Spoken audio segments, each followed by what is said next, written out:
చిన్న ఎక్స్పీరియన్స్ చెప్తున్నాను. నేను బార్బర్ షాప్కి వెళ్ళి కూర్చున్నాను. కూర్చుంటే ఆయన కటింగ్ వేస్తూ మరొక బిల్లు 1000 आ रहा है बोला 1000 rupees every month. He went to a barber shop. He said that while doing his haircut, suddenly he said that 1000 electricity bill is getting. Which was not the case earlier. అంతకుముందు రాకుంటుండే కదా.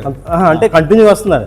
Continue వస్తుంది. తెలియదు అసలు bill ఏంటనేది తెలియదు. Bill వస్తుంది కడతానే ఉన్నాడు. ఈ కటింగ్ చేసుకుంటే భయ అవుతే బిల్ ఎక్కువ వస్తుందా, బిల్ ఏదే ఉన్నాడు.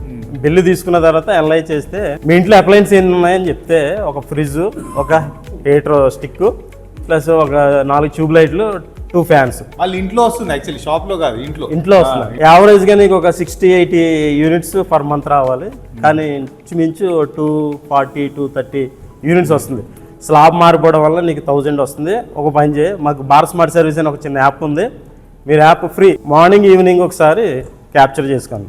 3 days క్యాప్చర్ చేసుకున్న తర్వాత పర్ డే ఒక 10 యూనిట్స్ 15 యూనిట్స్ వస్తుంది. 4 యూనిట్స్ రావాల్సింది ఒక 15 యూనిట్స్ వస్తుంది. తర్వాత నేను వెళ్ళి చూస్తే ఫ్రిడ్జ్ ఎప్పుడుదో ఓల్డ్ ఫ్రిడ్జే almost per day 6 units consume చేస్తుంది కంటిన్యూగా. దానివల్ల వీళ్ళకి స్లాబ్ మారిపోయి 200 యూనిట్స్ ఎక్కువ వస్తుంది. దానివల్ల 1000 వస్తుంది. వెంటనే అది మీరు మార్చుకోండి, లేదంటే రిప్లేస్ చేసుకోండి, లేదంటే సర్వీస్ చేసుకోండి అన్న. దాన్ని ఒకసారి ఒక 5 days ఆఫ్ చేసి పెట్టారు. ప్రాబ్లం ఏంటంటే తెలిసిన తర్వాత ఆయన అంటున్నాడు, లైఫ్ లాంగ్ నీకు కటింగ్ ఫ్రీ,